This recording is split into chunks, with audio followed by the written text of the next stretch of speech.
Make plays. Lakers are down by 3 for the tie. It's good. LeBron James is money. 101. We're going to overtime in Houston. Marcus Smart has just been outstanding down the stretch.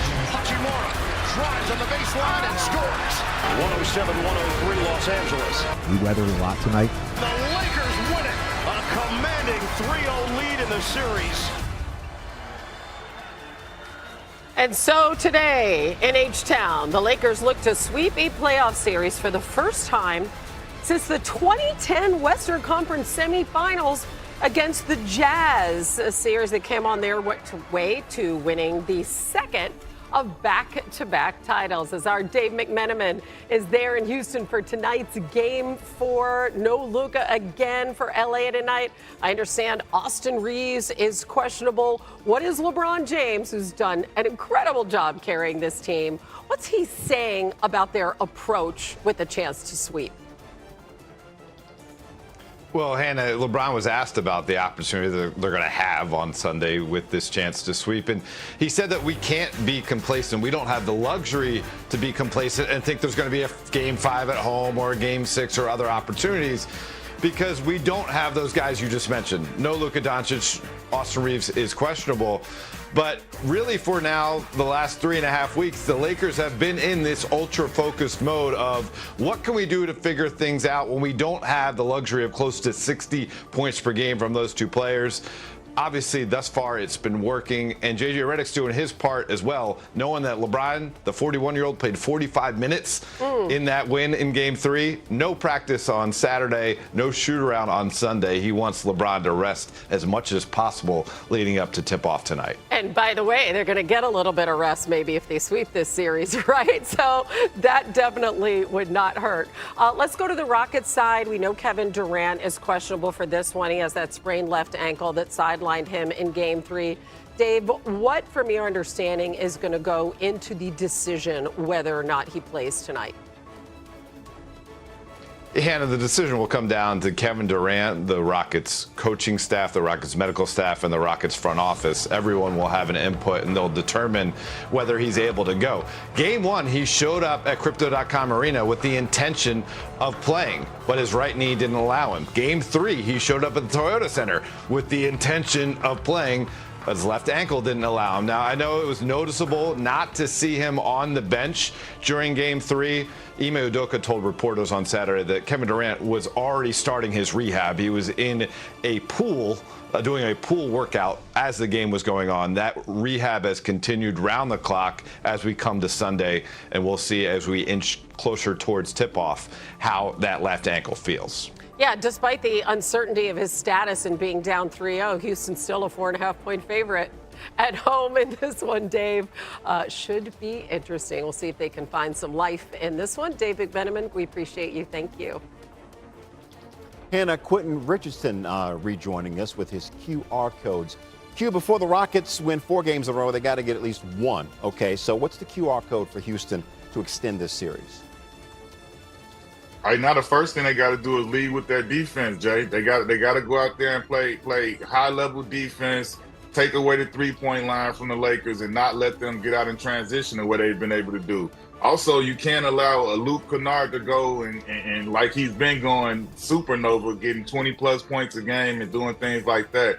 But you got to know that LeBron James is going to come out here with that focus. He's a 41-year-old vet that's been around the block many times, and he knows how serious it is to try and close this thing out so that he can rest up, as well as getting those guys Luka and AR rest, and they can try and hurry up and get back to the team. Okay, Q, meanwhile, the Spurs, they look to take a 3-1 lead on the Blazers today on ESPN. Wemby's listed as questionable, still a concussion protocol. What's the QR code for the Spurs if he's still out? If no Wemby, man, they just need to do what they've been doing. Just play. First of all, lead with their defense. Their defense sets the tone, but also offensively, just play, share the ball, let the ball flow, and whoever gets it going, they've done a good job at kind of going through that guy, whoever it been Steph Castle and Dylan Harper last game. But even if it's whoever it is, it could be De'Aaron Fox or any of those guys, just play with good flow. Luke Cornett has done a great job filling in whenever Wemby hasn't been able to go this year. Their record with Luke Cornett starting and Wemby not playing is a winning record. So they have confidence. They've been in this position before. They just need to go out there and execute. Good day of hoops ahead. Q with his QR code. Thank you, my brother. Yes, sir, legend. For a segment that we like to call the QR code. Come on. All right, Q Rich, what is the code for the Sixers to even up this series? The QR code for the Sixers is easy. You need Tyrese Maxey, VJ Edgecombe, and possibly a Paul George. But they got to play fast. They got to get out, push the pace, play fast, lead with their defense. And these guys got to have scoring nights. 2 out of the 3 of them got to have big-time nights. I mean, PG has been, he's been pacing himself, but he needs to have a big night. But the guy, Tyrese Maxey, he's been the all-star, been the leader. He needs to have a big night, and they could definitely use anything the rookie VJ Edgecombe wants to give them energy-wise, because they got to come out and make a statement early and kind of try to push the pace and get the Celtics on their heels. All right, Q, what about the QR code for San Antonio? They're trying to go up 3-1, potentially without Wemby. QR code for the Spurs is lead with their defense, guys. They have a great defensive team. Even when Wemby is out, they have length, they have they have depth, they have guys that can play 3-and-D, switchable guys, and they have youth, man. They got a lot of youthful athleticism and guys that can switch. You seeing it right here, the Dylan Harpers, the Steph Castles, the Carter Bryant, Champagne. All of these guys got to go out there and lead with their defense and try and smother them. And you know that one of these guards or one of these guys are going to have a big offensive night. So if they can do those things and hold down the paint, Luke Cornett has done a great job filling in for Wemby, and they have a record that's favorable when Wemby doesn't play. So they can get it done. All right, Lakers, meanwhile, they're 1 win away from sweeping the Rockets. They were massive underdogs to start this series. KD questionable for this one after missing game 3 with that ankle injury. What's the QR code for Houston to just try to get back in this series? First of all, they got to take everything one game at a time, man. Everybody's going to announce that it's over. They're going to, nobody comes back from 3-0. You can only win one game at a time. They got to lock in and focus on that concept. And then they got to try and go out there and muck up the game, make everything extremely tough. You can't have Luke Kennard coming off the bench and getting 20+ and having a big game.